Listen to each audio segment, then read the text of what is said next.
दिन की महाबहस के साथ मैं हूं जब्बार खान और आप देख रहे हैं R9 टीवी। चक्का जाम पूरे देश में सिवाय 3 राज्यों को छोड़ करके दिल्ली, उत्तराखंड और उत्तर प्रदेश।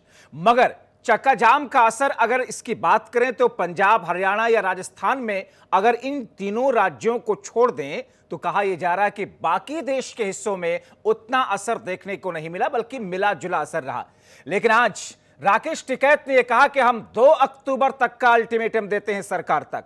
सरकार अगर 2 अक्टूबर तक इन कानूनों को वापस ले लेती है तो ठीक, नहीं तो इस आंदोलन को और ज्यादा तेजी से हम आगे ले जाएंगे। आज राकेश टिकैत ने कहा कि तुम हमें कील दो, हम तुम्हें अनाज देंगे। तो इन वार पलटवार के बीच में, कटाक्ष के बीच में आज चर्चा का मुद्दा यही है कि क्या अब हल निकलने की तरफ, किसी तरह के किसी समाधान की तरफ कोई स्थिति बन रही है? क्या अब सुलह का आगाज होगा? हमारे साथ सारे खास मेहमान इस वक्त जुड़ चुके हैं, उनका तारुफ आपसे करवाते हैं। भारतीय जनता पार्टी के नेता और प्रवक्ता के तौर पर सूर्य प्रकाश मैथिल जी हमारे साथ में इस वक्त जुड़े हुए हैं। कांग्रेस पार्टी के नेता चंद्रमोहन शर्मा जी हमारे साथ में हैं। साथ में राजेंद्र यादव जी हैं, भारतीय किसान संगठन के अध्यक्ष हैं। साथ ही साथ में वरिष्ठ पत्रकार के तौर पर हमारे साथ में प्रभात त्रिपाठी जी हैं। हमारे साथ दूसरे वरिष्ठ पत्रकार के तौर पर डॉक्टर सुनील कौशिक जी हैं। आप सभी लोगों का शुक्रिया के साथ में स्वागत है। शुरुआत में सूर्य प्रकाश मैथिल जी आपसे ही करना चाह रहा हूं। आज राकेश टिकैत ने एक अल्टीमेटम दिया आपको, आपकी सरकार को, कि 2 अक्टूबर तक का वक्त है। चक्का जाम करके हमने एक प्रतीकात्मक तौर पर एक मैसेज दिया है, 2 अक्टूबर तक वापस लीजिए, नहीं तो यह आंदोलन और तेज होगा। और उन्होंने कहा कि तुम हमें कील दो, हम तुम्हें अनाज देंगे। नहीं, कुछ भी आवाज नहीं आ रही। सूर्य प्रकाश मैथिल जी, आपको आवाज आ रही है? आज कुछ नहीं आवाज आ रही। ठीक है, नहीं, कुछ नहीं चल रहा। हम आवाज ठीक कराने की कोशिश करते हैं। और ऐसे में राजेंद्र यादव जी, तुम हमें कील दो, हम तुम्हें अनाज देंगे। 2 अक्टूबर की डेडलाइन, 2 अक्टूबर की डेडलाइन में ऐसा लगता है कि इस बीच में कोई जोड़ तोड़ हो जाएगा, कानून वापस हो जाएगा, या कोई तीसरी शक्ल दिख रही है? अब देखिए, तो सरकार की मनसा की बात है कि सरकार किसानों को किस तरीके से देखे, क्योंकि जो भी गेंद है वो सरकार के पाले में है और किसान का काम है अन्न उगाने का। और सरकार आप सबके सामने देख रही है, किसानों को कील दे रही है, रास्ते में कील बिछा रही है कि आप दिल्ली के अंदर आ नहीं सकते, प्रवेश नहीं कर सकते, कि हम इस देश के नागरिक नहीं हैं जो हमारे रास्ते में आप कांटे बिछा रहे हो। तो ये बड़ा अजीब सवाल है। लेकिन किसान जो है, किसान का जो काम है, किसान का जो धर्म है, वो किसान छोड़ेगा, अपना धर्म नहीं छोड़ेगा। किसान का काम है देश के लिए अन्न पैदा करने का है, तो देश का किसान देश के लिए अन्न पैदा करेगा। सरकार का काम जो है, मगर ऐसी स्थिति में तो ऐसा लग रहा है कि किसान का काम अब धरना देना हो गया है, क्योंकि स्थिति ऐसी विकट बनी हुई है। मैं ये समझना चाह रहा हूं, ये 2 अक्टूबर तक की डेडलाइन क्या मायने रखती है? देखिए, 2 अक्टूबर तक की ये है कि सरकार आराम से सोच ले। किसानों को कोई जल्दी नहीं है। पहले भी किसान कह चुके हैं, बैठने से यहाँ धरना में बैठने से पहले भी किसान कह चुके हैं कि हम तो बिल्कुल 6 महीने के लिए आए हैं, और अगला 6-7 महीना और दे दिए तो क्या दिक्कत क्या है उसमें? हम तो बिल्कुल फुर्सत से आए हुए हैं। खेती का काम हमारा चल रहा है, हमारा काम है देश में अन्न की कमी ना हो, तो वो कमी हम होने नहीं देंगे। हम वो पूरा आश्वासन देश को दे रहे हैं कि देश में अन्न की कमी नहीं होगी। सरकार अपना काम करे, हम अपना काम कर ही रहे हैं। तो फिर ये बहुत एक लंबा पीरियड नहीं हो गया? 6-7 महीनों के बाद तक का वक्त है, अगले 8 महीने तक का, अक्टूबर महीने तक का वक्त दे रहे। फरवरी महीना भी चल रहा है। मैं आपको इतना लंबा ड्यूरेशन का एक टाइम पीरियड देना, मेरा सवाल ये कि एक टाइम पीरियड इतने लंबे वक्त तक के लिए देना, ये क्या मायने रखता है? तो ये वही मायने में बता रहा हूं आपको कि जब 9वें दौर की वार्ता खत्म हुई थी तो माननीय कृषि मंत्री जी ने एक बात कही थी कि ये जो बातें हैं, ये जो कानून के मसले हैं, ये बड़े पेचीदगे होते हैं, इसके लिए समय चाहिए होता है। तो वो समय दे दिया गया है कि लीजिएगा, 2 अक्टूबर तक का समय ले लीजिएगा। अरे सर, ऐसी कौन सी पेचीदगी है ना? ऐसी कौन सी पेचीदगी है कि सरकार नहीं समझ पा रही और किसान उनको समझा नहीं पा रहे हैं? क्योंकि कृषि मंत्री ने कल राज्यसभा में तो यही कहा। मैं इस सवाल को भी लेकर के आऊंगा, लेकिन मैं इस वक्त हमारे साथ में बीजेपी नेता सूर्य प्रकाश मैथिल जी जुड़े हुए हैं। आवाज मुझे लगता है कि अब आपकी ठीक हो गई होगी। सूर्य प्रकाश जी, आपको आवाज आ रही है? जी, एक बार फिर से आपके सामने डेडलाइन रख दी है किसानों ने कि साहब, ये अगले 7-8 महीने आपके लिए महत्वपूर्ण हैं, इसमें फैसला कर लीजिए, सोच विचार लीजिए, हमारे पास वक्त ही वक्त है, ये 8 महीने नतीजे निकाल देंगे। जब्बार भाई, पहले तो मैं आपको करेक्ट करना चाहूंगा कि इस समय जो ये सारा जनसमूह आप देख रहे हैं, ये किसान नहीं है, ये राजनीतिक दलों के कार्यकर्ता तो आप ही कह रहे हैं कि सर ये जनसमूह जो है, ये जनसमूह है और फिर ये राजनीतिक कार्यकर्ता है?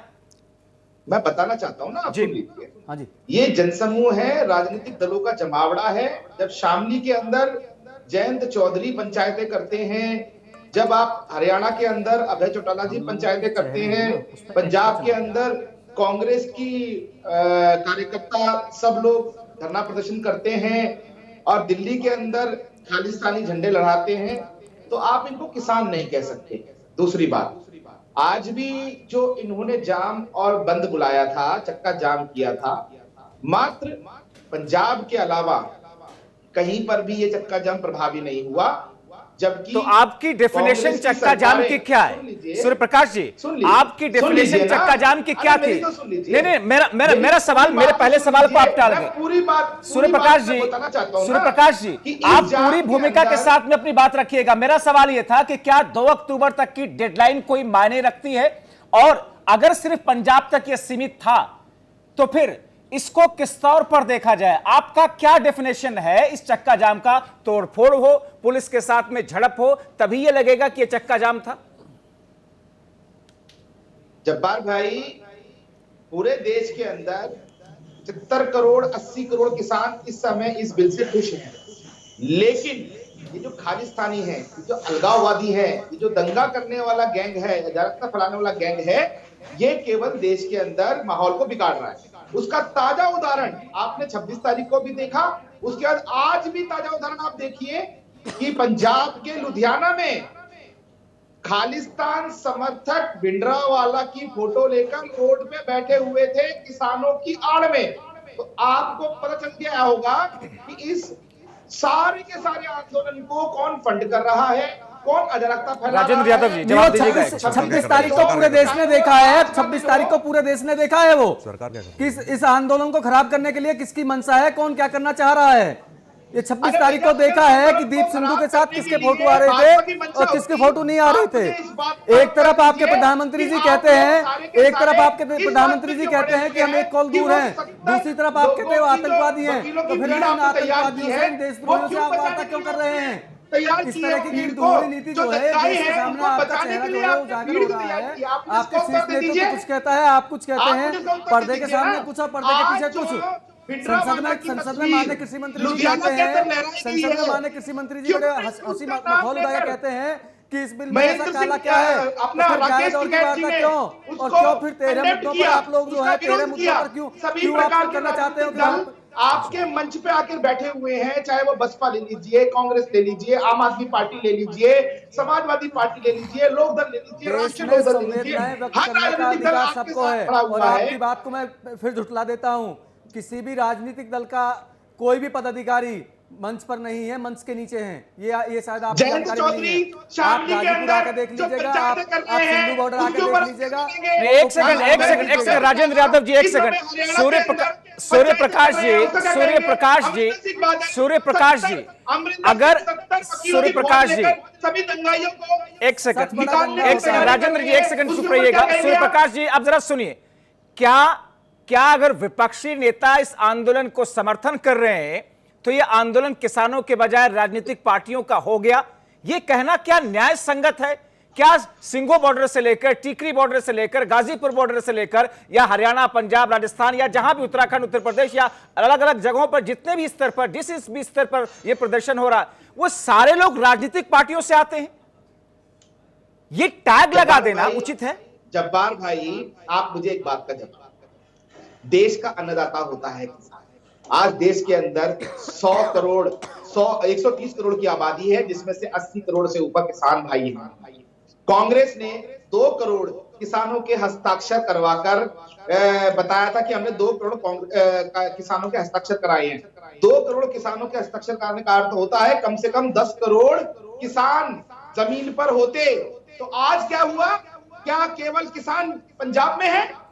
क्या केवल किसान हरियाणा में है? क्या ठीक है, तो इसका मतलब क्या ये निकाला जाए, जो अपने घरों पर बैठ करके इस आंदोलन के सपोर्ट में या अगेंस्ट में है, वो लोग जब तक सड़कों पर नहीं आएंगे तब तक ये पता नहीं चलेगा कि ये समर्थन कर रहे हैं या विरोध कर रहे हैं। ठीक है, मैं चंद्रमोहन शर्मा जी आपकी तरफ आ रहा हूं। एक सेकंड राजेंद्र यादव जी, राजेंद्र यादव जी, एक सेकंड राजेंद्र यादव जी, सूर्य प्रकाश जी, एक सेकंड। चंद्रमोहन शर्मा जी, ये जो स्थिति बन रही है, और बार बार एक किसानों की तरफ से आह्वान किया गया कि हम राजनीतिक लोगों को अपने मंचों पर नहीं आने देंगे, और मुझे लगता है कि मंच उन्होंने शेयर नहीं कराया है। हालांकि कुछ जगहों पर जरूर आरएलडी या दूसरी जगहों पर कुछ ऐसी पंचायतों में गए। ये कह देना कि साहब ये तो कांग्रेस पार्टी का एक मूवमेंट है, ये विपक्षी पार्टियों का एक मूवमेंट है, ये तमगा लेकर के आप लोग खुश हैं, या इससे लग रहा है कि आप लोगों को इससे फायदा हो जाएगा कि ठीक है ये हमें अगर टाइटल दिया जा रहा है तो हमें तो सूट करता है? जब्बार भाई देखिए, सबसे पहले तो बड़ा दुर्भाग्यपूर्ण है कि एक बड़ी पार्टी जो सत्ता के अंदर, उसके नेता बैठकर एक और नाम आज दे देते हैं। अभी आपके प्रोमो में चल रहा था, यूपी के मंत्री जी ने एक नाम दे दिया कि ये किसान नहीं है, सारे कांग्रेसी हैं। अब से पहले इनके नेता प्रवक्ता उनको माओवादी, आतंकवादी, पाकिस्तानी, टेररिस्ट सब कुछ कहते चले गए, अब आगे कांग्रेसी है। लेकिन मैं पूरी बीजेपी पार्टी को ये आगाह कर दूं कि ये देश के किसान हैं और इनको किसी भी पार्टी का मंच पे समर्थन नहीं है। हाँ, कांग्रेस पार्टी का समर्थन है, हम कांग्रेस किसानों के साथ हैं, क्योंकि किसान देश का अन्नदाता है। और एक चीज और मैं आपको बता दूं कि किसानों के हौसले को सड़कों पर उड़ान देख और आंखों का चश्मा उतारकर उनका फरमान देख। अब वक्त आ गया है, आपकी अहंकारी नीति और आपकी हठता आज देश को इस कगार पे लेके खड़ी कर दिया है कि देश के अंदर आज ये माहौल बन गया कि किस देश के अन्नदाता किसान से आप वार्ता भी करते हैं, उनसे 13 दौर की वार्ता कर लेते हैं, उसके बाद फिर कह देते हैं आप माओवादी हैं, आतंकवादी हैं, आप कुछ भी बोल देते हैं। तो आपकी मंशा देश के सामने आज सब जग जाहिर हो रही है कि आप चाहते क्या हैं। जब आपने 3 कानून बनाए, 3 कानून आपने देश के किसानों के लिए बनाए। हर सरकार आती है, उसकी एक नीति होती है, एक स्पष्टता होती है। वो तो कह ही रहे हैं, स्पष्टता के दायरे के अंदर चंद्रमोहन शर्मा जी वो तो कह ही रहे हैं, सरकार ये कह रही है कि काला कानून कैसे आज तक कोई समझा ही नहीं सका है। 11 दौर की बातचीत में ये बात आप लोग समझा नहीं पाए, तो और रिकॉर्ड राज्यसभा के पटल से कृषि मंत्री ने इस बात का जिक्र किया। ठीक है, मैं वापस आऊंगा, एक बार अपने सारे मेहमानों की तरफ मैं हो लूं, प्रभात त्रिपाठी जी की तरफ मैं आना चाहता हूं। सूर्य प्रकाश शाही जी, एक सेकंड उस पर भी चर्चा करेंगे, उस पर भी चर्चा करेंगे, और आपको बताएंगे यहाँ पर हमारे जो मेहमान हैं सारे वो बताएंगे कि क्या है उसकी असलियत। प्रभात त्रिपाठी जी, ये जो 2 तारीख का 2 अक्टूबर का अल्टीमेटम है, जिस बिंदु से मैंने इस चर्चा की शुरुआत की थी, इसके कोई मायने हैं या किसान नेताओं ने सिर्फ एक लाइन दे दी कि साहब ये 8 महीने आपके पास में सोच विचार कर लो? इस 2 अक्टूबर के मायने क्या निकाले जाएं?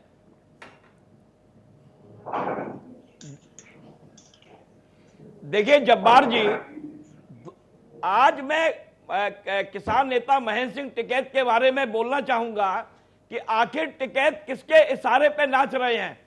कोई ना कोई मास्टरमाइंड है, टिकैत के ऊपर मास्टरमाइंड है। मैं आपको बता दूं, पश्चिम में 2022 में यूपी के चुनाव आ रहे हैं, टिकैत साहब कह रहे हैं कि हम अक्टूबर तक बैठेंगे। कोई भी आंदोलनकारी इस तरीके की भाषा नहीं बोलता है। नंबर 1 बात, आप किसान के नेता हैं, सरकार आपको टेबल पे बुला रही है, देश संविधान से चलेगा, देश कानून से चलेगा। आप चाहे सड़क को बंधक बना दें, टिकरी बॉर्डर हो चाहे गाजीपुर बॉर्डर हो, नोएडा और दिल्ली के लोग सड़कों पे जा नहीं पा रहे हैं। अब आप अपने बुलडोजर से, आप लोडर से आप खेती करेंगे सड़कों पे। अरे आपका काम, जो असल किसान है वो कभी नहीं चाहेगा कि आपने एक बहुत महत्वपूर्ण बात कही, एक अहम बात आपने कही प्रभात त्रिपाठी जी, मैं चाहूंगा कि इस पर रिएक्ट, इस पर डॉक्टर सुनील कौशिक जी भी इनको लाया जाए। आपने कहा कि इसके पीछे कोई ना कोई एक मास्टरमाइंड है जो राकेश टिकैत को ऐसी सलाह दे रहा है कि इतना लंबा 8 महीनों का वक्त दिया जाए। क्या वजह हो सकती है 8 महीने का सरकार को वक्त देने का? आंदोलन समाप्त नहीं करने दे रहा है।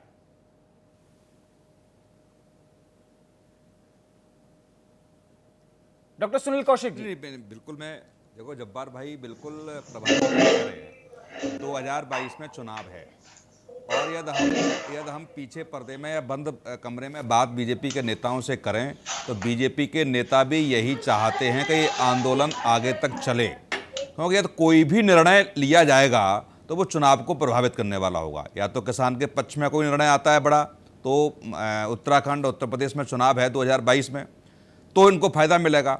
दूसरा, जिन राज्यों में इस 1 साल में लगभग 6 राज्यों में चुनाव है, उन 6 राज्यों के किसान बड़े स्तर पर आंदोलन नहीं कर रहे हैं। लगभग उसमें से मैं मानता हूं कुछ संगठन सरकार के साथ भी खड़े हैं।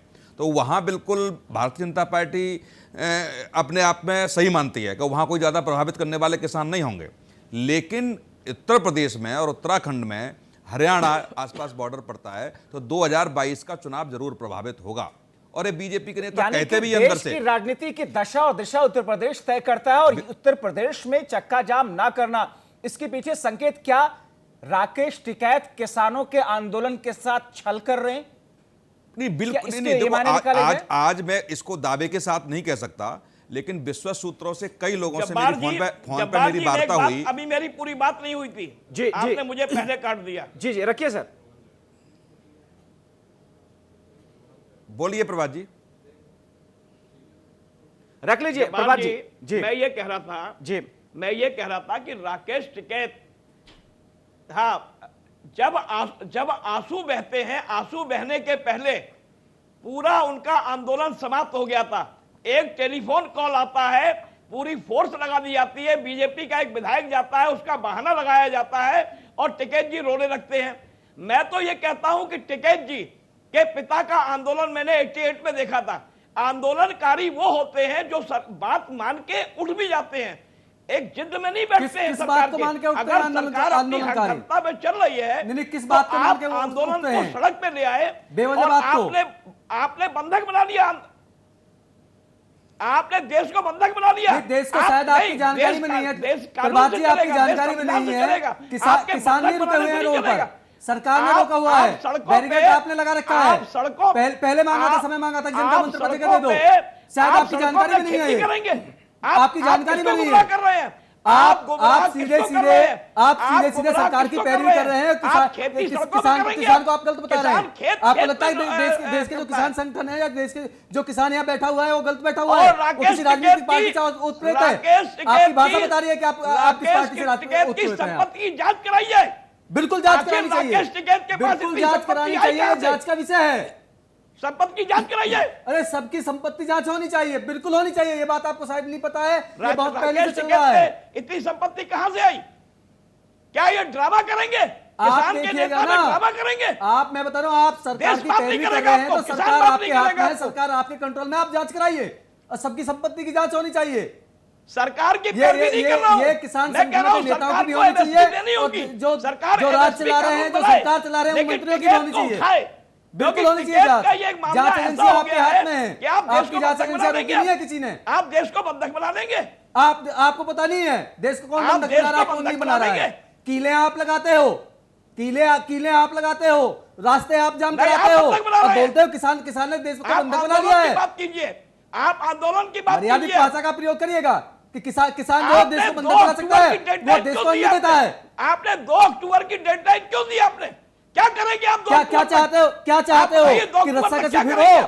क्या करेंगे चाहते आप? हो राज्य वालों कि 2 आराम से अक्टूबर समय तक? दे दिया, वो गलत कर दिया? क्या नहीं, चाहते हो कि 2 रोड पे अक्टूबर की कूदे, डेडलाइन आपने तोड़फोड़ क्यों दी? हो, जिससे सरकार किसान को। फिर बदनाम हो?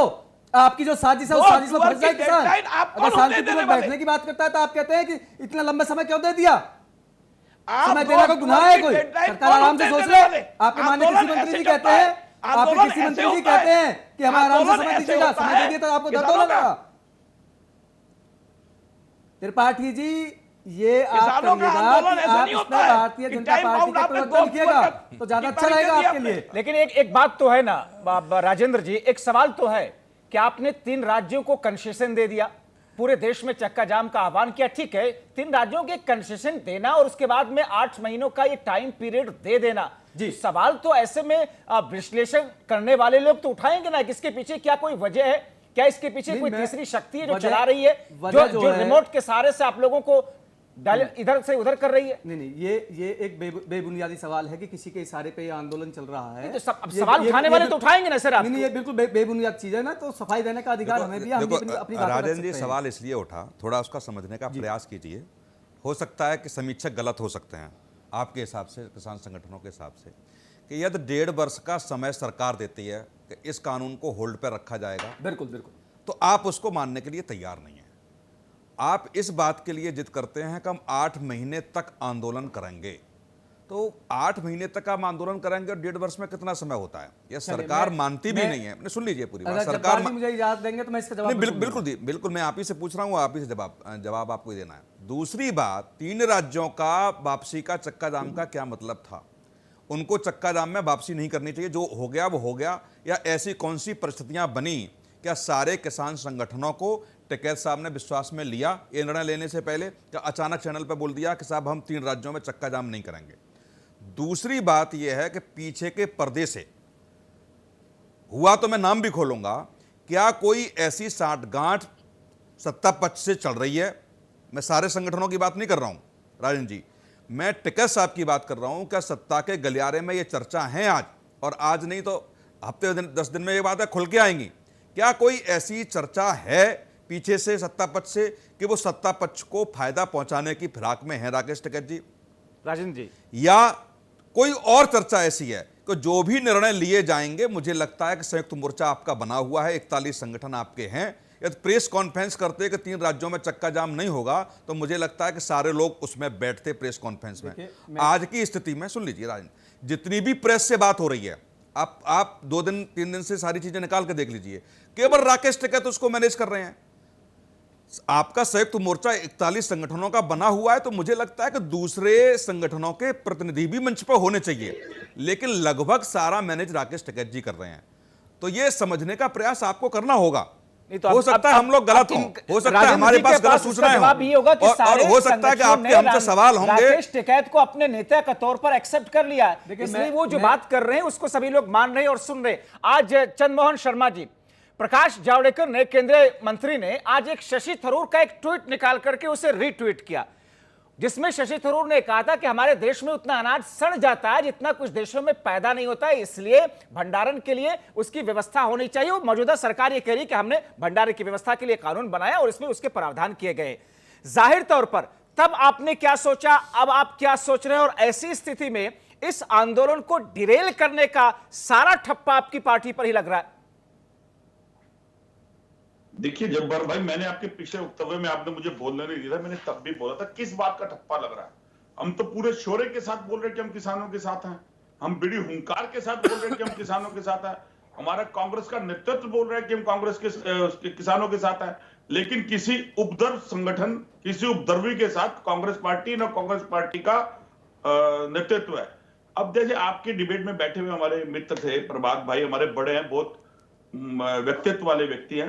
प्रभात भाई ने सारा गुस्सा किसानों पे निकाल दिया, लेकिन प्रभात भाई की जो कलम है उसमें कहीं भी उन्होंने सरकार से प्रशंसित नहीं करा। ये मुझे प्रभात भाई से चला गिला इस बात का, क्योंकि प्रभात भाई जैसे कलम वाले व्यक्ति भी निष्पक्षता ना रखें। देखिए आज सरकार, जो मैं पीछे कहना चाह रहा था, सरकार किसने चुनी? इस देश की जनता ने चुनी। उसके अंदर वो किसान भी था, अन्नदाता भी था। सरकार किसकी चल रही थी? कुछ नहीं कहा है। पर प्रभात जी मेरे बात करेगा, सम्मान करता हूं।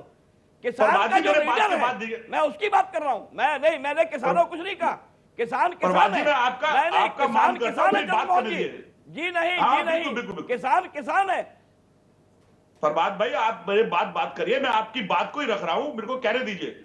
देखिए सरकार किसने चुनी? कहा है मैंने, सरकार चुनी देश की जनता ने और इस अन्नदाता किसान ने। देश में परिवर्तन कहां से पैदा हुआ? परिवर्तन यह हुआ कि जो सरकार काम कर रही थी उसको देश की जनता और देश के अन्नदाता ने नकार दिया, मान दिया, और एक नई सरकार चुन के ले आए। अब सरकार कहते हैं कि हम किसानों की इनकम डबल करने जा रहे हैं, उनकी इनकम को डबल करके उनको एक सोर्स देना चाहते हैं, लेकिन चोरी कहां कर रही है किसान? सरकार ने जिन 3 काले कानूनों को बनाया वो संसद में बिना विश्वास के लिए किसानों को, और बिना विश्वास पे लिए अपने मीडिया को, बिना विश्वास पे लिए विपक्षी दलों को बिल पास करवा लिए, वॉइस धरने के साथ पास कर लिए। अगर सदन में आवाज उठाई गई तो संसद को निष्कासित कर दिया गया। अब उसके बाद जब किसान आके बैठे तो आपने किसानों की बात को सुना भी नहीं और किसानों के साथ वार्तालाप नहीं करी। आप आज किसान को कह रहे हैं कि पंजाब का किसान है, यूपी का किसान है, मध्य प्रदेश का किसान है। आप अपनी बात आगे बढ़ाइएगा। चंद्रमोहन शर्मा जी, आप अपनी बात आगे बढ़ाइएगा। मेरा एक छोटा सा सवाल है, उस पर अब तक कार्रवाई क्यों नहीं हुई? चंद्रमोहन शर्मा जी, सरकारें जो कानून बनाती हैं, क्या वो विपक्षी पार्टियों को विश्वास में लेकर के कानून बनाती हैं? कतई नहीं। कब ऐसा होता है? सरकारें अपने बहुमत के आधार पर फ्लोर मैनेज करती हैं कि इस पर दूसरी पार्टियां भी हमें समर्थन दे दें। यह और बात है कि सेलेक्ट कमेटी में भेजने की, स्टैंडिंग कमेटी में भेजने की डिमांड की गई, वो सरकार ने माना नहीं। तो कानून तो सरकार ने संवैधानिक तरीके से बनाया है, लेकिन सवाल यह है कि वो कानून कितना असर डाल रहा है किसानों की जिंदगियों पर। नरेंद्र तोमर जी को आपने सुना ना, उन्होंने कहा कि गुलाम नबी आजाद के सामने उन्होंने कहा कि साहब आप समझा नहीं सके कि इसमें काला क्या है।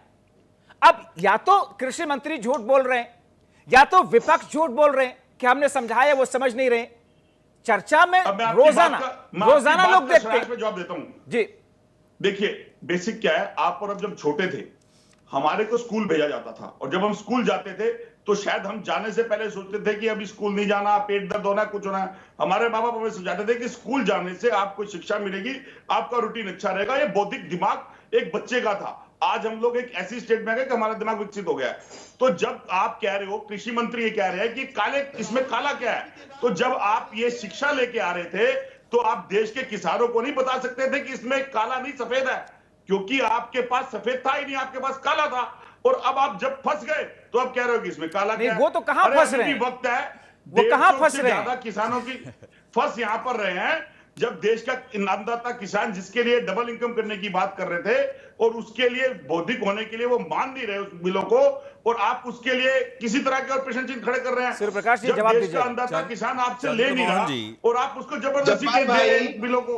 मैं अपने कांग्रेस के मित्र से कुछ प्रश्न करना चाहता हूं।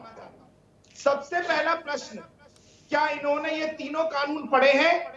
मेरा पहला पहले प्रश्न। मुझे खूबी बता दीजिए इस कानून की, इसकी खूबी क्या है, इस अरे कानून में आपने तीन- दिया क्या है जो तीन- पहले कानूनों में नहीं था। इस मुझे कानून एक की कानून तीन ऐसा बता खामियां दीजिए 3 बताइए। दिन के हिसाब से मैं आपसे कि पूछ जो रहा किसान हूं, को फायदा ऑनलाइन देने वाला चैनल है। पर आप ऐसा बता आपके दीजिए कि जिससे सांसद किसान को राज्यसभा फायदा में होने जवाब वाला नहीं है। दे आप पाते, बता दीजिए ना। आपके और अभी प्रवक्ता आप कह टीवी रहे हैं चैनल कि पर जवाब कोई नहीं दे व्यक्ति है पाते। इसके पीछे, मुझे ऐसा लगता है कि आपकी बुद्धि रखने वाले विकसित हो हमारे चुकी गृह है मंत्री, राहुल गांधी तो से फिर और ज्यादा। कौन सी बुद्धि कृपया हो करके सकती है आप इसके मुझे पीछे? अपनी बुद्धि के हिसाब से बताइए कि इसमें तीन काले कानून क्या है। मुझे पहला जवाब, तीन में पहला से प्रश्न। कोई फायदा बता दूसरा दीजिए इसका, प्रश्न, 3 फायदे मुझे इस बता बात का दीजिए उत्तर इसके। दें कि मुझे जब 3 फायदा भारतीय बता जनता दीजिए, पार्टी इसके का 3 फायदे केंद्र क्या है? सरकार का जो कानून है कॉन्ट्रैक्ट फार्मिंग में, उसके अंदर किसान को अपने कॉन्ट्रैक्ट से बाहर निकलने पर किसी भी प्रकार की कोई जेल नहीं, कोई जुर्माना नहीं, केवल जो और एडवांस वो तो लिया पहले है भी जाता वो था वापस प्रकाश करने का जी। प्रावधान है। वो लेकिन पहले भी पंजाब जाता था जिसका सरकार विरोध के आपकी हरियाणा कॉन्ट्रैक्ट की फार्मिंग सरकार कानून करती के थी, उसका अंदर विरोध आपकी अगर मध्य प्रदेश की सरकार भी किसान करती थी। उस कॉन्ट्रैक्ट अगर से इन बाहर बिलों में निकलता फायदा है होता तो वो तो 5 आज साल की बिहार का जेल किसान मजदूर ना और बन गया जुर्माने का होता हकदार जो होता किसान है। था। तो अगर आप मुझे इसका इसका कर्नाटका में बताइए जो असर कि पड़ा वो यहाँ सामने पर है आपके। ये कोई कॉन्ट्रैक्ट ऐसा फार्मिंग का स्टेट बता कानून जो दीजिए कांग्रेस की सरकार के बीजेपी पास की है वो ठीक है, शासनकाल में या भारतीय जिस जनता पार्टी स्टेट की के केंद्र सरकार का किसान फल कॉन्ट्रैक्ट फूल गया फार्मिंग का हो, कानून आ रहा है वो उसकी ठीक है। इनकम डबल होगी हो, उस किसान को कोई बेनिफिट हुआ हो, बता दीजिए मुझे, एक भी बेनिफिट बता दीजिए। अरे भैया सुनो, समझा आप दीजिए सुन लो, किसानों को। मेरी बात सुन लो। अब गिद्धों के दल में हाहाकार है, दलालों के दल में हाहाकार है, क्योंकि देश जानता है देश का चौकीदार ईमानदार है। मेरे को यही दलाल, आप मत देखिए, सिखाइए ये जो शब्द आप किसानों इस्तेमाल का कर रहे हैं, हितैषी कौन आप है। उन्हीं शब्दों में फंस 1998 के कहीं ना अंदर कहीं आज लोरी अपने में क्रोनी जो कैपिटलों के गोलीकांड किया दबाव था में आकर कांग्रेस की इस बिल सरकार को ने वापस, बाबा ऐसा महेंद्र क्या है टिकैत जो जी इस के बिल से लिए किसानों का आनंद हो समर्थकों रहा के है? सामने ऐसा वो क्या भूल है गए हैं जिसके आप, कारण उस सरकार पर इन आपने माफी आखिरी मांगी, उत्तर पे खड़ी है? आपने माफी इतने मांगी। ठीक है, किसान मुझे वो लगता है कि ये चर्चा मेरी डिटेल हो गई है। नहीं, मुझे लगता है कि ये बहस हमारी किसी और दिशा में जा रही है। मैं आपकी तरफ राजेंद्र जी आऊंगा, प्रभात त्रिपाठी जी और डॉक्टर सुनील कौशिक जी की तरफ मैं आता हूं, लेकिन उससे पहले एक सवाल का एक सेकंड, सूर्य प्रकाश जी, मैं आप ही से सवाल कर रहा हूं, आप ही से सवाल कर रहा हूं, उसमें जोड़ करके आप जवाब दीजिएगा। मेरा सवाल ये है, ये कानून इतने अच्छे हैं, समस्या का समाधान निकल नहीं रहा है, आप राज्यों पर छोड़ दीजिए ना, छोड़ दीजिए राज्यों पर, जो राज्य चाहे कि उसे लागू करे, जो चाहे ना लागू करे, किसानों को समझ में आएगा कौन उनके हितैषी हैं। क्या ये हो सकता है? जब्बार भाई, देश का संवैधानिक ढांचा है और आपको बताना चाहता हूं कि ये तो है ही है। केंद्र सरकार ने एक कानून पास किया है। अरे भैया, यदि आपको कानून नहीं चाहिए, आप राज्य सरकारों के खिलाफ प्रदर्शन कीजिए ना कि हमें कानून लागू मत कीजिए हमारे राज्य के अंदर। आप सीबीआई घुसने नहीं देते, बढ़िया, बहुत बढ़िया, लॉ बहुत घुसने बढ़िया नहीं बात देते आपने हैं। की, आपने बहुत बढ़िया बात कही। आप घुसने नहीं सूर्य देते प्रकाश जी, आपने सीबीआई बहुत को, बढ़िया बात कही है। लेकिन आप यहाँ पर प्रदर्शन कर रहे हैं, दलालों को बीच में से हटा दिया हमने तो आप प्रदर्शन कर रहे हैं। मंडी के बाहर बिगर टैक्स का सामान अगर किसानों से खरीदेंगे व्यापारी तो आप उस पर प्रदर्शन कर रहे हैं, क्योंकि आप लोग सिर्फ किसानों पे गोली चलाना जानते हैं, चाहे वो 1988 हो चाहे 1900। चलिए, अब ऐसे में जब पार्टियों के इतिहास की बात आएगी तो फिर वो बहुत सारी बातें निकलेंगी। प्रभात त्रिपाठी, मैं आ रहा हूं, ठीक है, कांग्रेस के राज में, ठीक है, ये पूरे विश्व में ठीक है, देखा, वो पूरा डेटा मेरे पास में है अरे सभी अभी पार्टियों का कि देश किन का किन के राज्य में क्या क्या हुआ प्रधानमंत्री किसानों आपका के है। साथ में। प्रभात त्रिपाठी जी, क्या ये एक बेहतर विकल्प हो सकता है समस्या का समाधान ना निकलने के शक्ल में कि केंद्र सरकार इसे राज्यों पर छोड़ दे, राज्य सरकारें उसे लागू करें और फिर वहां के किसान ये तय कर लेंगे कि हमारे हितैषी कौन है या कौन नहीं है?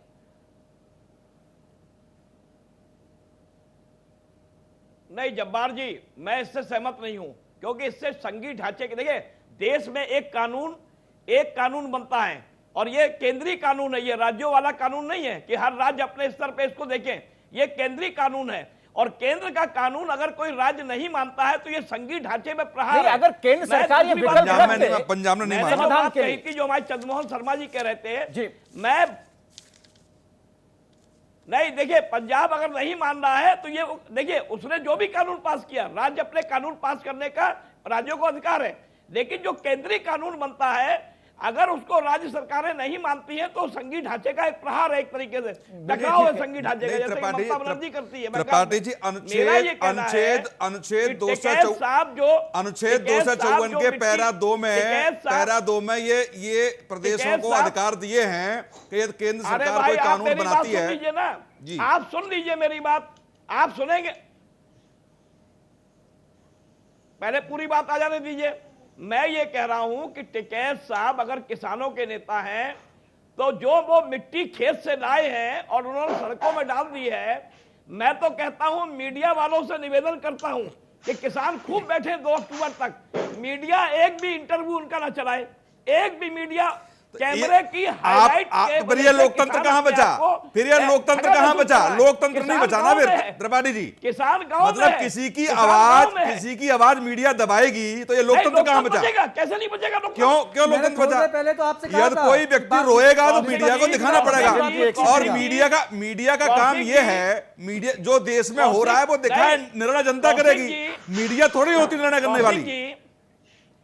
नहीं कौशिक जी। कौशिक जी। अरे एक मिनट, किसान आंदोलन से और मुद्दे पीछे जा रहे हैं। पूरा मुद्दा किसान ने हाईजैक कर लिया है और देश के अंदर इतनी समस्याएं हैं, इतनी चीजें हैं जो हम देश को दिखा नहीं पा रहे हैं। अरे भाई हमें किसान, अब 2 अक्टूबर तक क्या मीडिया किसान आंदोलन दिखाएगा? 2 अक्टूबर तक रोज महेंद्र सिंह टिकैत दिखाएगा, 24 घंटे न तो दिखाए, लेकिन आप ये कह रहे हैं कि बिल्कुल न दिखाए। तो ये यदि कोई व्यक्ति 40,000 50,000 की स्थिति में या 20,000 की स्थिति में कोई बॉर्डर पर बैठा हुआ है और 40 बड़े संगठन उसका नेतृत्व कर रहे हैं, आपकी पत्रकारिता को सलाम है, मतलब सलाम है। देखिए प्रभात जी की बात, देखिए प्रभात जी की कलम से एक बात तो निकली जब्बार भाई, जिसे मानना पड़ेगा आपको। मैंने क्या बोला था कि प्रभात जी के अंदर काबिलियत बहुत है, तो प्रभात जी ने बोला कि मीडिया किसानों को ना दिखाए, लेकिन आज प्रभात जी ने दबे मन से कह दिया कि जो मीडिया दिखाता है वो दिखाने से लोगों को गलत दिख रहा है। असलियत जो है वो मीडिया नहीं दिखा पा रहा। प्रभात जी मैं आपको सलूट करता हूं, क्योंकि आपने इस बात को बोला कि किसानों को आपकी कलम की सच्चाई जो जबान पे आई है, मैं उसे सलूट करता हूं कि एक सच्चाई अगर मीडिया को दिखाई जाए तो देश में जन आंदोलन पैदा होता है, क्योंकि यही सरकार का अच्छा दिखाने से नहीं। चंद्रमोहन जी, ये पहली बार आरोप नहीं है चंद्रमोहन जी। पहले जब इंदिरा गांधी जी, आप सुन लीजिए ना, जब इंदिरा गांधी जी फुल पावर में थी तब भी मीडिया पे आरोप लगते थे। गलत व्याख्या कर रहे हैं। ये तो मीडिया पे आरोप लगते आए हैं। प्रभात जी ने ऐसा नहीं कहा, नहीं प्रभात जी ने ऐसा नहीं कहा। चंद्रमोहन जी उसको तोड़ मरोड़ के पेश मत करो। बिक रहा है, जो दिखता है वो बिकता है, ठीक है। जो दिखता है वो बिकता है, आप उसको दिखा रहे हैं वो बिक रहा है। आज मीडिया में बिक रहा है। ठीक है। मैं आप दोनों लोगों को रोकना चाहूंगा। राजेंद्र यादव जी, मैं आपकी तरफ बहुत देर से आ नहीं सका हूं। जी प्रभात जी, मैं आपकी तरफ आ रहा हूं सर। राजेंद्र यादव जी, जैसा कि ये कहा जा रहा है कि आज का जो चक्का जाम रहा उसका असर देश में नहीं दिखा उस स्तर पर, सिवाय 2 राज्यों को छोड़ दे, पंजाब और हरियाणा या कुछ हद तक राजस्थान के अंदर। तो फिर ये तो बात वही हो गई। सरकार जो लाइन ले रही है कि साहब ये तो 2 राज्यों का आंदोलन है, ये देश का आंदोलन नहीं है, तो बात ये तो वही हो गई ना, अगर ये स्टैब्लिश हो रही है तो। देखिए इसमें सत्ता पक्ष क्या कहता है क्या नहीं कहता है, क्योंकि असलियत तो आप लोग दिखाते हैं। आपने देखा है कि देश का कोई हिस्सा ऐसा नहीं बचा है कि जहां आज के चक्का जाम का असर ना हो। ये आप लोगों ने दिखाया है। मैं आपकी बात कर रहा हूं, मैं अपनी बात को नहीं, चक्का जाम का तो मकसद यही था ना, एक सांकेतिक प्रतीकात्मक तौर पर देश के किसानों को एकजुट किया जाए, एक प्लेटफॉर्म पर लेकर आया जाए, आवाज मजबूत हो। क्या वो फायदा मिला? नहीं, क्या वो बिल्कुल फायदा आज मिला? नहीं, बिल्कुल फायदा मिला, उसका फायदा मिला, और वो आने वाले समय में आपको दिखाई देगा फायदा मिला है। और फायदा अगर नहीं मिलता तो हम लोग क्या कहते हैं, अगली रणनीति बहुत जल्दी से क्या कहते हैं उसको दिखा देते। हम लोग जो है वो इतना लंबा समय 2 अक्टूबर तक का ना देते, क्योंकि अगर हमें लगता है कि भाई कहीं ना कहीं हमारे आंदोलन में कोई चूक हो रही है या कोई कमी रह गई है तो उस आंदोलन को तेज करने की कोशिश करेंगे। अगर इस 2 अक्टूबर तक के बीच में तो भाई 5 राज्यों के चुनाव जो होने जा रहे हैं, बिल्कुल उस वक्त तक का टाइम आप लोगों ने दे दिया है। उसके बाद ठीक उत्तर प्रदेश और दूसरे राज्यों के चुनाव, उत्तराखंड के चुनाव है। राजनीति का अपनी अलग की चीज है, हमारा आंदोलन जो है उसे साफ रहने मैं दो। राजेंद्र से एक बात पूछना चाहता हूँ, थोड़ा सा जो चीजें निकल के आ रही हैं। किसान संगठन ये चाहते हैं कि एमएसपी पे कानून बना दिया जाए, यदि उससे नीचे रेट पे माल कोई खरीदेगा तो वो दंड का प्रावधान होगा उसमें। आप यही चाहते हैं? बिल्कुल बिल्कुल। यदि उस प्रावधान को लगा के लोगों ने माल नहीं खरीदा तब आप क्या करेंगे? अरे जब एमएसपी पे कानून दे दिया, सरकार नहीं खरीदेंगे। यदि किसी को डर है कि मुझे सरकार है ना, फिर तो सरकार क्यों खरीदेगी? क्यों सरकार आज आपने रिपोर्ट देखा 6% माल एमएसपी का 6% किसानों का खरीदती है। बिल्कुल और एमएसपी पे वही माल खरीदती है जो गरीबी रेखा से नीचे रह रहे हैं, उनको खाद्यान्न उपलब्ध कराना है। ठीक है कि नहीं? इसका ऊपर कहां जाएगा? 94% किसानों का माल एमएसपी पर नहीं खरीदा जाता, ये आप जानते हैं। बिल्कुल। यदि अंतरराष्ट्रीय स्तर पर माल ज्यादा बना किसी देश में और आप, मुझे ये डर है, व्यापारी फॉर एग्जाम्पल जान लीजिए कि मैं 2000 से नीचे क्यों खरीदता हूं तो मुझे 6 महीने की सजा हो जाएगी। ठीक है, ये आपने एक एक्ट डलवा दिया। यदि यहाँ के व्यापारियों ने आपका माल नहीं खरीदा तो आप क्या करेंगे? आज की डेट में भी वही है कि जब फसल आती है पीक पॉइंट पे तब सस्ते में माल खरीदा जाता है, क्योंकि किसान के पास पैसा नहीं होता है उस समय। चाहे मजदूरों को देना है, चाहे बारदाना खरीदना है, अन्य कोई चीजें बाहर तक ले जाना है। यदि इस स्थिति में क्या गारंटी किसान संगठन देंगे कि अफरा तफरी इस देश में नहीं मचेगी? नहीं, ये देखिए मेरी बात। दूसरी चीज, आज की डेट में एमएसपी पे माल खरीदती है 6.68 करोड़ टन माल एफसीआई गोदामों में रखा जाता है। 1.5 करोड़ टन के आसपास माल हर साल एफसीआई गोदामों से बाहर रहता है जो खराब हो जाता है। 1.5 लाख करोड़ का नुकसान भारत सरकार को हर वर्ष होता है। ये आप भी जानते हैं कि इतना एफसीआई के बाद माल सड़ जाता है, वो जाता है सरा माफियाओं के पास, अदर क्या होता है, वो अलग सिस्टम है। लेकिन यदि आज की डेट में इस देश में एफसीआई गोदाम नहीं है और हर वर्ष 1.5 करोड़ टन माल सड़ जाता है, तो उसका रास्ता किसान संगठनों के पास क्या है? देखिए, मैं आपको बता देना चाहता हूं, आपने बहुत अच्छी बात कही है कि सरकार नहीं खरीदती है या ये व्यापारी नहीं खरीदते हैं एमएसपी पर कानून बनने के बाद, क्योंकि देश के किसान की जो हालत है वो बिल्कुल वाकई में ये आप ये मानोगे कि देश के किसान की हालत खराब है। बिल्कुल सही बात है, बिल्कुल आप मानोगे इस चीज को या नहीं मानोगे? अगर देश के किसान के पास, क्योंकि देश के किसान को सरकारों ने इस तरीके से बांध के रखा है कि वो बिल्कुल भी स्वतंत्र नहीं है। आप देश के किसान को स्वतंत्र छोड़ दीजिएगा, जिस तरीके के एक औद्योगिक घराने के या औद्योगिक जगत को आपने क्या कहते हैं लोन देने की या ऋण देने की जो योजना डाल रखी है, वो आप योजना, पहले मेरी बात पूरी हो सकता है पूरी बात ना कर पाए। मैं थोड़ा सा 67% आबादी इस देश की है जिसको भारत सरकार कम रेट पर खाद्यान्न मुहैया उपलब्ध कराती है, ये आप जानते हैं। ठीक है, आज की डेट में 2020 की बात करूं तो गेहूं की एफसीआई गोदाम तक लाके ले जाकर के और कोटे तक पहुंचाने में आज रेट गेहूं की होती है 26 रुपए 83 पैसे। ठीक है, चावल की, सुन लीजिए ना, चावल की 37 रुपए 23 पैसे ये होती है रेट एफसीआई गोदाम से बाहर तक ले जाने के लिए। ये आप मानते हैं इस बात को लेकर? यदि ऐसी परिस्थिति में माल कोई नहीं खरीदेगा, नहीं जाएगा तो कहां जाएगा? दूसरी 67% आबादी गरीबी रेखा से नीचे हो गई, ये आप मानते हैं? जी बिल्कुल हो गई। उनको बड़े रेट से कोई मतलब नहीं है। मध्यम परिवार के जब्बार भाई इस देश में करीब 20% के आसपास लोग हैं जो मध्यम परिवार हैं, जो मॉल वॉल तक नहीं जाते, वो मध्यम परिवार के छोटे छोटे शहरों में रहते हैं। 67% और 20-87%, 13% लोग ऐसे हैं जो मॉल में जाकर के खरीदते हैं, चाहे गोभी 100 रुपए किलो हो, चाहे 50 रुपए किलो हो, चाहे 2 रुपए किलो हो। ठीक है, एसी में से निकलेंगे, एसी में जाएंगे, खरीदेंगे। बिल्कुल बढ़िया। क्या व्यापारी जो आज भंडारण की बात हो रही है, आपने 70% आबादी को कवर कर लिया उसमें। कौशिक जी, मुझे लगता है कि राजेंद्र जी यहाँ पर थोड़ा सा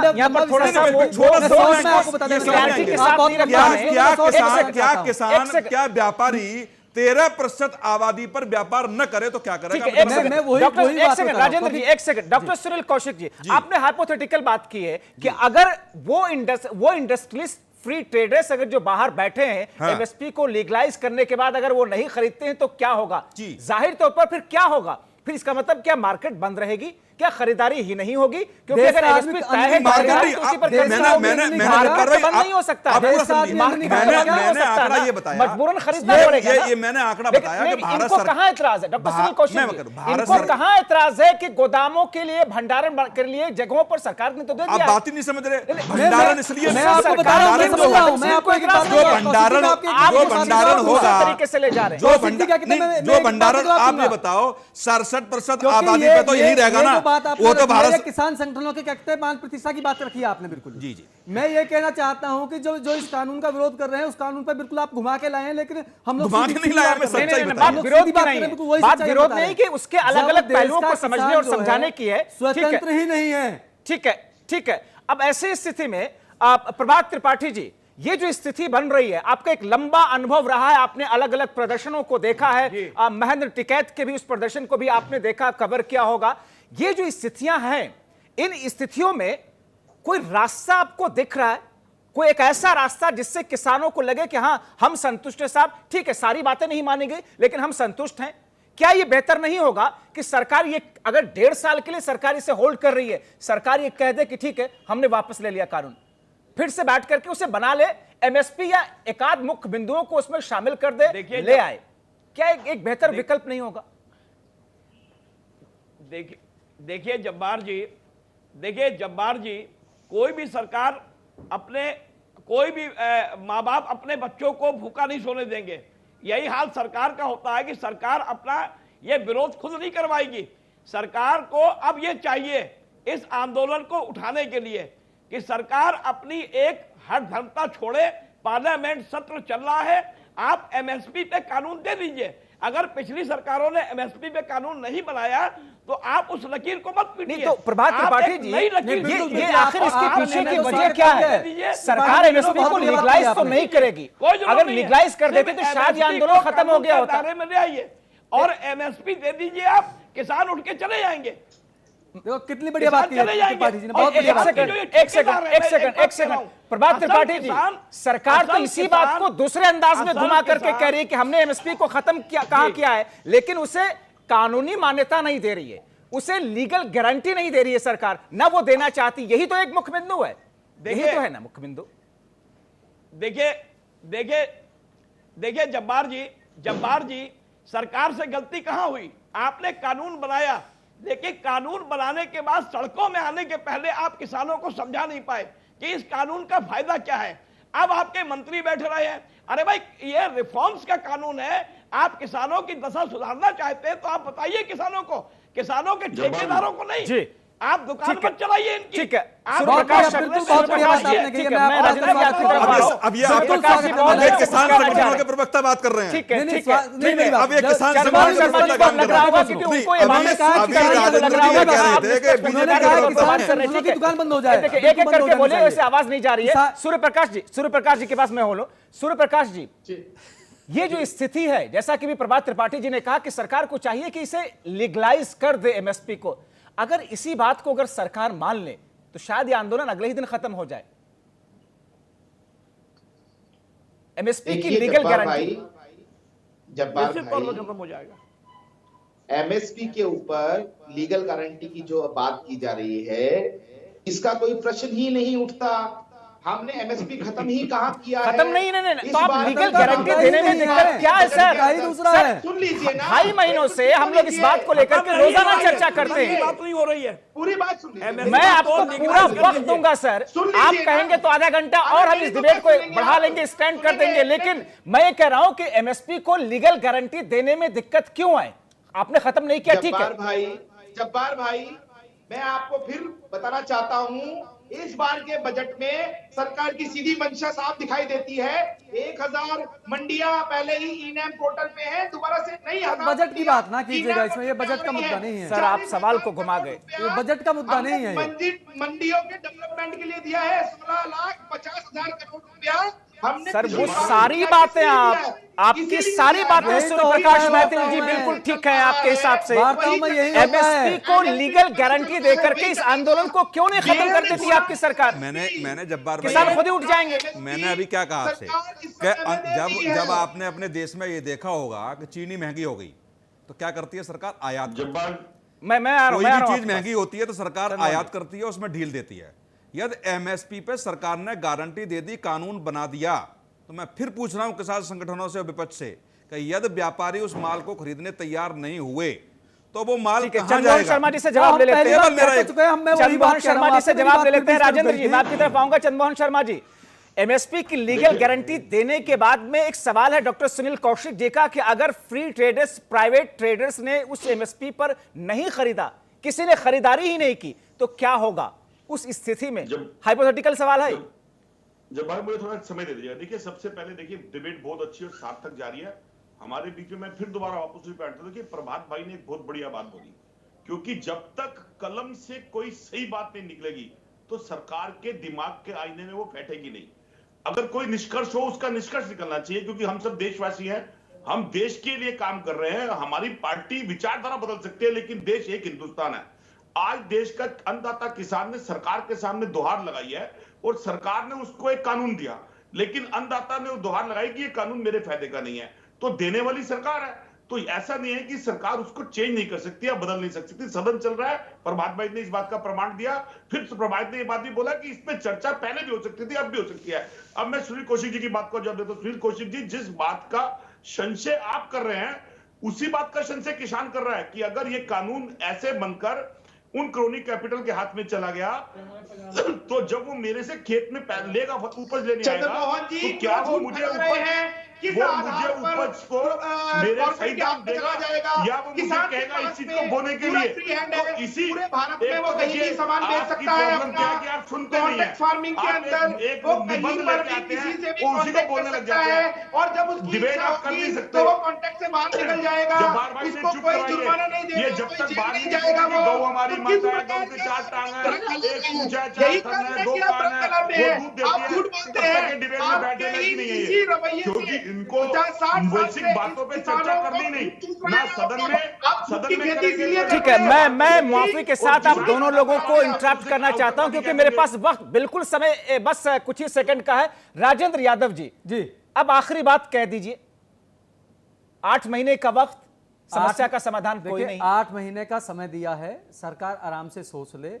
और दूसरी बात, जो एक सवाल बार बार उठ रहा था कि 1.5 साल का समय दे दिया है तो उस पर किसान क्यों नहीं मानते हैं, तो उसका जवाब मैं फिर देना चाहता हूं कि ये सरकार के पास अधिकार ही नहीं है किसी भी बिल को जो संसद से पास हो चुका है उसको होल्ड कर पाए। ये अपने आप में एक बड़ा सवाल है, देश को गुमराह करने वाला सवाल है। इस बात का ये सवाल जब सरकार से पूछा गया तो सरकार तिरमिला गई थी। इस बारे में शायद बहुत कम लोग जानते हैं कि सरकार को अधिकार नहीं है, जो बिल एक बार संसद से पास हो गया सरकार के पास उसके अधिकार खत्म हो जाते हैं कि उसको रोक सरकार को कानून को वापस लेने का प्रभात त्रिपाठी जी के अधिकार नहीं है। ऐसा नहीं है। नहीं है। कोई भी सरकार जो कानून पास वापस ले सकती है, क्यों नहीं ले सकती है? तो संविधान में आपसे गारंटी से कहता हूँ कि ये अधिकार नहीं है। और दूसरी बात आपसे कहते हैं, आपकी बात को बता करता हूँ कि देश का किसान अगर अन्न बोना बंद कर दे तो मुझे बताइए कि देश की जो 85% माफी के साथ में मुझे बार बार समय की पाबंदी का याद दहानी कराई जा रही है। आप सभी मेहमानों का बहुत शुक्रिया। हालांकि मैं चाह रहा था कि यह चर्चा और लंबी चले, क्योंकि जिस तरीके से बात हो रही थी जाहिर तौर पर इसका कुछ निष्कर्ष जो लोग बैठ करके देश विदेश प्रदेशों में इस वक्त गांव खेत खलियान से देख रहे हैं, जाहिर तौर पर वो समझना चाहते हैं कि आखिर ये यूं ही कब तक चलता रहेगा। और ऐसे में किसानों के जरिए 8 महीने का एक और लंबा टाइम पीरियड दे देना, ये थोड़ा समझ से बाहर जरूर रहा है। मगर सुलह का आगाज कब होगा? क्या सुलह निकलेगी? इसका कोई समाधान निकल सकेगा? एमएसपी को लीगलाइज करने के बारे में क्या सरकार कभी सोच पाएगी? ये तमाम सवाल ऐसे हैं जिनके जवाब अभी आसपास आते हुए फिलहाल दिख नहीं रहे। आज की चर्चा में इतना ही। आप देखते रहिए R9 TV।